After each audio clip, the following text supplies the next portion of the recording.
Jedi Davey 0804 writes, what Disney theme park rides would you like to see a movie adaptation of? I think Disney park ride adaptations are a stupid idea.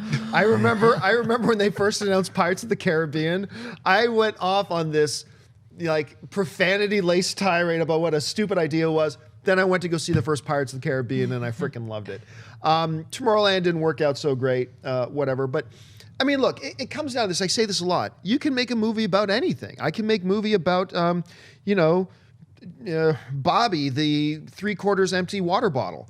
And if I've got a great script with a great story, but instead of Rick in the script, I replace Rick with Bobby, the 3/4 empty water bottle, then you can come up with a winning movie. The same thing goes. You can take a script that already exists that has nothing to do with the theme park ride at Disney, and then just make changes to the script to adapt to that ride and still have a good movie. It's certainly possible.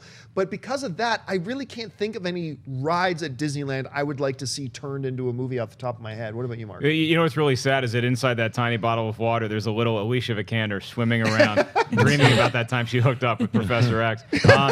I'd probably go with the Matterhorn, or I'd go with Space Mountain. I mean, there's just like, it's a mountain in outer space. You sold me. Let's get some stars in there. Let's conquer a mountain. What's on top of the mountain? We don't know. You. It is now called Hyperspace Mountain. Oh my God. Because they Star Warsified it.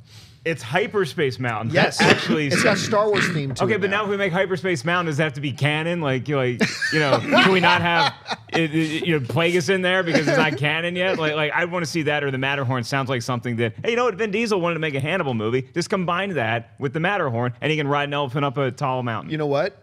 I'm sitting here talking about, no, I can't think of it. You totally changed my mind. Matterhorn. You could make a movie on Matterhorn. You totally could. You changed my mind. You'd have to have a Yeti or an abominable snowman at the top of at the end of the movie. Or both. Yeah, both. Them fighting. Well, I think you nailed it as to why. I mean, they're reverse engineering all the rides now. So now all the rides are based off of movies and franchises, as opposed to just coming up with a really cool idea and then making a movie out of that later. Now they're like, hey, make this Cars, make that Star Wars. So now there is no Space Mountain. It's Hyperspace Mountain. To me, it's a kind of a bummer because I just like Space Mountain. I haven't been on Hyperspace Mountain yet. Maybe it's amazing. I have heard you will love Hyperspace Maybe Mountain. It's incredible. As long as you go into hyperspace and you're in that weird blue tunnel, then I'm sold. But I don't know. I think they've reverse engineered it so the creativity is not there anymore. The creativity is all in the movies, and then they're reverse engineering it and slapping rides around whatever they're trying to sell at the movie theater or whatever toys they're making. So, I don't know. I don't think you're going to see that many more adaptations coming out. Like you said, Tomorrowland didn't work. Pirates of the Caribbean did work. What's left? For a while. If we could step out of Disney, though, there was a great theme park in Williamsburg, Virginia, where I'm from, called Busch Gardens. They had the Loch Ness Monster was a roller coaster. I want to see that movie. The Big Bad Wolf. I want to see that. Alpengeist, Dragonfire. There's a lot of great rides at Busch Gardens. Going to his point, those are rides that are already based on pre-existing IP. What? Alpengeist? Well, maybe not Alpengeist, but what about this? Here's another one. Make a movie based. This will be a hit. Make a movie based on Haunted Mansion. Yes. Wait. No. Sorry, that was already done, wasn't it? Okay. Well, I think that a horror movie could really work in like a theme park setting. Like, you hear about all those like theme parks that are haunted and stuff. How awesome would that be to see like a horror movie that takes place in a theme park? What theme parks are you going to? Okay, even in Disneyland, okay? I talked about this in Mailbag once. We start out in the teacups, okay? Right. And then suddenly the park shuts down. I guess you'd have to be there after closing because you're the only person left there. You work there. You work there. You worked there, and you were going on the ride, and you weren't supposed to. Oh wait, you're talking about Rob Zombie's new movie 31. That's the. Oh really? Basically, it's a bunch of carnies that get kidnapped. I think you're onto something. I'm onto something. I think you're onto something. All that right. could actually It be sounds cool. like Five Nights at Freddy's. We could call it One Night at Waltz. Yeah. Basically, I'm just putting a bunch of movies together and pretending that I'm making them up. And then you get a DeLorean. Okay. And then you destroy the DeLorean in front of everyone, and they cry. All right, what's next? All right, Miguel Sanchez Nunez writes, greetings from my college basement. After seeing Creed, do you feel like we will get a new trilogy? Yeah, I mean, I do. You totally set it up to continue this story on.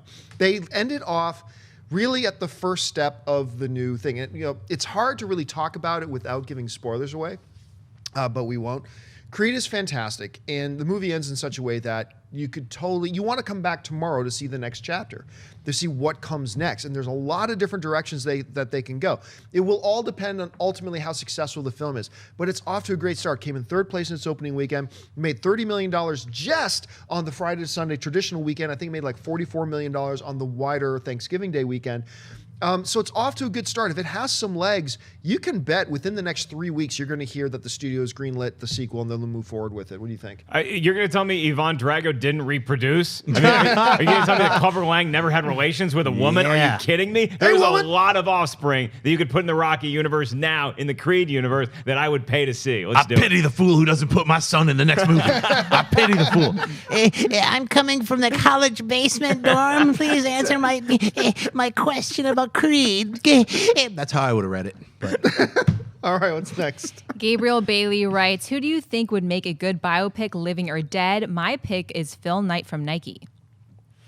I've said this a long time. I want to see a biopic on the life of Jim Henson. I really do. Definitely. It's not just because he's the creator of this and this. When you look into his life story, there's drama in his story that I think would make a fabulous motion picture. And not to mention, who doesn't love the Muppets? So, or watch Sesame Street going up or whatever. The things, and Dark Crystal, all the things that he had his hands in, I just think it's just too rich of a thing to tell. I don't know what's holding it up, honestly, because I mean, it wouldn't be $100 million movie, Right. but this is a movie that could get made, would have some interest, could make some money. I want to see Jim Henson. that's a great call. I would say Carl Sagan. I would love to see a biopic on him, as well as Einstein. Those two guys, amazing guys. There's a pretty good, it's not a biopic, but there's a movie about Steve Prefontaine. It's either called Prefontaine or Without Limits. I can't remember which one it is, but there's a lot of Phil Knight in there, played by Donald Sutherland. Really good movie. Check it out. I would say Robert Johnson, the legendary blues guitarist who wrote Crossroads, and there was some legend that he sold his soul to the devil so he could be really good at guitar. I want to see that. All right, what's next? Sean Lallen writes, any news on the Jumanji remake? It was just not long ago that we first heard the rumblings on it, so now give it a few more months before we really hear anything substantive. All right, Jonathan Graves writes, what Christmas movie should be remade, if any? Home Alone? That's a tough one. I mean, look, lots of Christmas movies get remakes. I mean, Miracle on 54th has been remade a number of 34th, times. yeah. 34th, sorry, I'm not from New York. 54th was Easter. Holly's everywhere. grandpa was in the original Miracle on 34th Street. That's He was right. the lawyer, John Payne. It's amazing. You know, a lot of the classics have already been done. I mean, how many times has A Christmas Carol been done? Maybe remake the Christmas Story. Maybe you could do that. But I wouldn't, look, I'm all for remakes and everything, but I wouldn't be lining up to see a remake of that. Yeah, I mean, you got to look at the Christmas movies that you cannot touch, which I think A Christmas Story probably falls in there somewhere.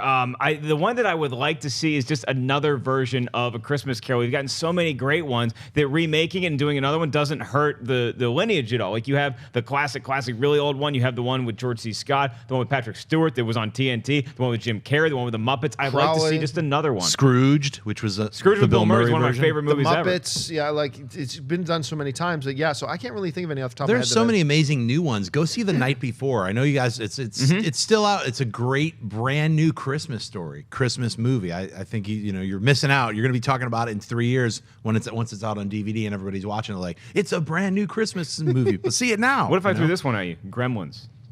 Could you remake Gremlins today? Die which is Hard. A great Christmas movie. Right. I just wanted to get you mad.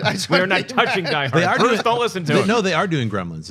It was announced this week. They're definitely redoing it. Are you teasing no, me? No, right they, now? no, they really? didn't. Yeah. This How week. did all of us miss that? I don't know, but I read it Because this they week. announced they're doing like 1,000. I'd be curious to No. know where you read it. Is Holly's grandpa in this movie too? No, Chris Columbus, the guy who was originally wrote him. Yeah. He announced it this week. Oh, that's a great So great idea. Because like, I love the original Gremlins. It holds up today. There's nothing wrong with it, but I just think another reimagining. It came out in 1984. The second one, Gremlins: The New Batch, is a great kind of satire sequel. But I think I'd be up for another version of it, as long as I'd like to see some still like classic creature effects. I don't want to see just a bunch of CGI Gremlins running around. I'd like to see some puppets again. That'd be neat. Well, what Columbus basically said, he said, yeah, it's not a reboot. They're going to keep the mythology, but like move forward. Where's Zach Galligan? He could be the dad. Here's the thing. He did talk about it, but no studio's greenlit it yet. He's going to say it's not going to be rebooted because remember, they've been talking about this Gremlins film for like 3 years now.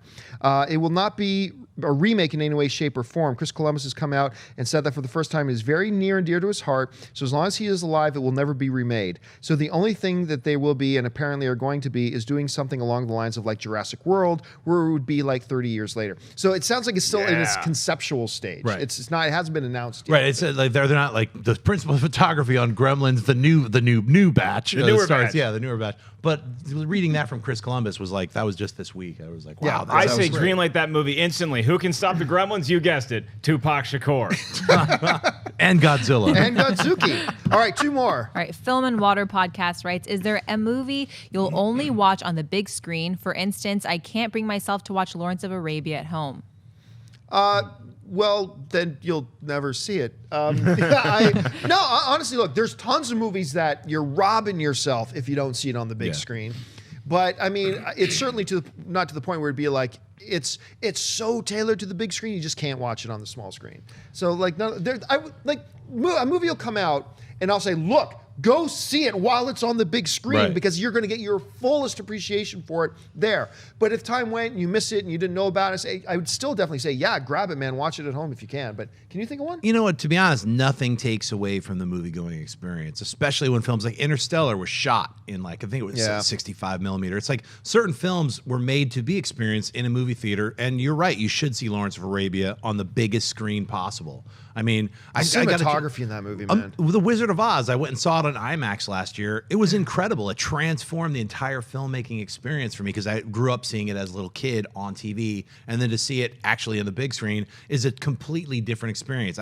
Every single film that you can go see in a movie theater at the revival houses, go see Alien, go see Blade Runner, go see Conan the Barbarian on the big screen. It changes everything. Your entire perspective of how the film feels when you see it changes when you're in a giant theater watching it. That's the way to see these movies. I'd say the biggest drop off for me was Peter Jackson's King Kong. 'Cause I saw it in a theater and I loved it. I was like, oh man, this is amazing. Then you see it on TV and it just does not resonate the same way because the effects usually don't look as good. And the other movie I'd say is you're never going to get me to watch Revenge of the Sith on anything but the big screen. What? Way to cover your butt there. To go to your point and support what you're saying about how when you go and see them on big screen, even a movie that you would not think of it needing to be a big screen thing. A couple of years, I went to a screening with Dustin Hoffman of Tootsie.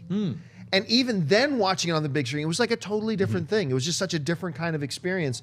You're right. You're absolutely right. There is 2001, A Space Odyssey, you have to see that in an immersive environment because half of that movie is just sound design and visual effects. And if you're in your house and your cat jumps up on you or the phone rings or you're checking a text, it's ruining the entire experience. You have to be immersed in the film. Yeah, I mean, if I met somebody who hasn't seen 2001 Space Odyssey and it's not playing on a big screen everywhere, and they say, should I watch it? I'll still say, yes, you should watch it.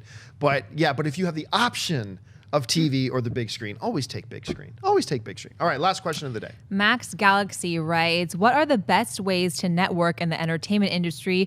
Where would one go and should we meet? Yeah, well, there's the old adage, it's not about what you know, it's about who you know, that sort of thing, and that's really only half right.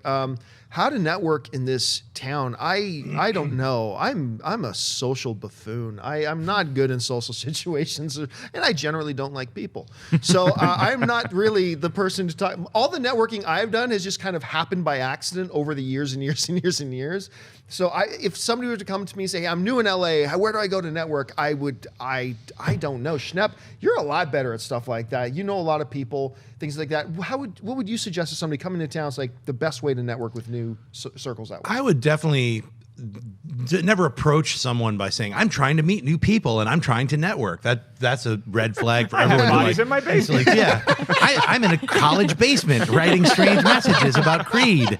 They're going to get knocked off that way. You know, it's like, so networking is you just have to be willing to go to your local coffee house, go to a couple of different play cafes, different places where you can hang out, and then just get the lay of the land of where you live. And you start to don't be afraid to walk up to people and say, hey, I'm new here. Do you know a cool movie theater or where's a good bookshop? Or just start talking to people. And that's really without being creepy. So that's the other. Don't be weird and creepy about it. Just be like, honestly, that's kind of the way to do it. I think is like hanging out at social situations, coffee houses. If you have friends, go out with your friends who already live in the place. Like if you're new to somewhere. So if you're in LA specifically, it's a hard town to crack, especially if you're trying to get into the business, because most everybody who's here is trying to get into the business. Everybody's a writer, everybody's an actor, everybody's a director. That's just how it is. So you're gonna just have to take those knocks. You're gonna have to go to those auditions. You're gonna have to put your time in, and that's really the key to any of this kind of stuff is less networking and more perseverance, and not just giving up, throwing in the towel after a year